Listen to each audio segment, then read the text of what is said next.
Kyle Shanahan hates competition, 49ers fans everywhere hate the pick of Ricky Pearsall, but most importantly, Malik Mustafa is a lifetime 49ers fan. I'm Wise, and you're watching Wise News, where we cover everything 49ers related.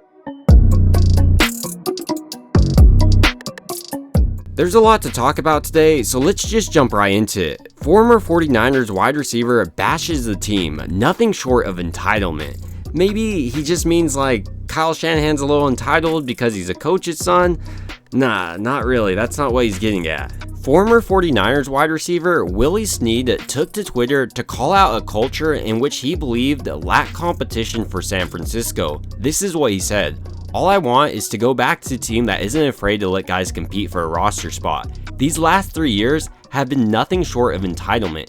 Competition that breeds champions." This is really opposite of what we hear from John Lynch and Kyle Shanahan constantly. They're saying they're looking for competition, that the best man will start, and things like this. But honestly, Snead might have a point.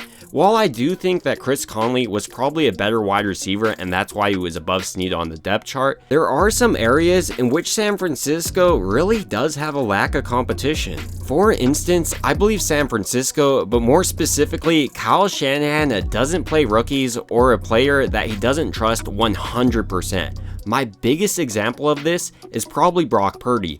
He even said that he believed that Brock Purdy was his best quarterback, but despite that, he decided, nah, I'm not going to play him because he's a rookie. Kyle Shanahan has a tendency not to play his best players because of maybe favoritism, spending a high round draft pick on a guy like Trey Lance, or just being afraid of his choice being wrong. And that's the thing, a lot of times I think Kyle Shanahan is just a little bit too afraid of the unknown. For instance, I believe that Elijah Mitchell probably should be the number 3 back on San Francisco right now because he's constantly injured, and every time Jordan Mason gets the opportunity to prove that he's a number 2 back in this league, he does. But Kyle Shanahan, because he came in the league second, is a little bit younger, and has less experience in his offense, decides to continue to rely on Elijah Mitchell. So while I don't necessarily think Snead's comments hold true to his situation, I just think there is better wide receivers, and that's why I didn't see the field that often or didn't really receive an opportunity to come back. The fact is, there are areas in which San Francisco needs to increase their competition and ability to adapt.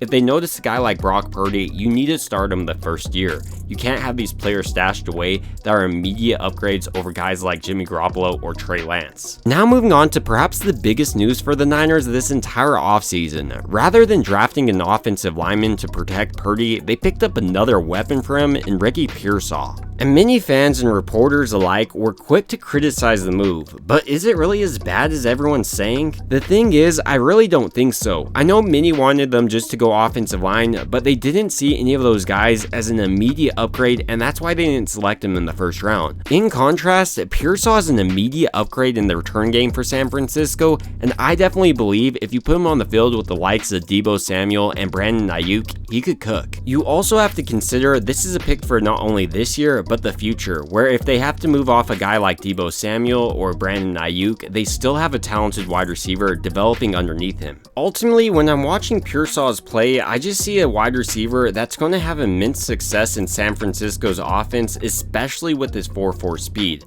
But those are just my thoughts there. Now moving on to Malik Mustafa. He grew up in the Cowboys house, but thanks to Frank Gore, he moved on to becoming a San Francisco 49ers fan. He played him a ton in Madden and beat his Cowboy counterparts. So now coming to San Francisco, Malik feels like it's come full circle for him, and I think he's a perfect fit for the safety position that I thought they needed to pick up at least 1 or 2 safeties in this draft. He flows downfield in a hurry, he has great instincts, and I think that he could develop into a guy like Jair Brown or even Talanoa Hufanga. But ultimately, these are just some of my thoughts on some news that's been happening with San Francisco, and I'd like to hear your thoughts down below. It would also mean a ton if you liked and subscribed, and as always, I hope you guys have a great rest of your day.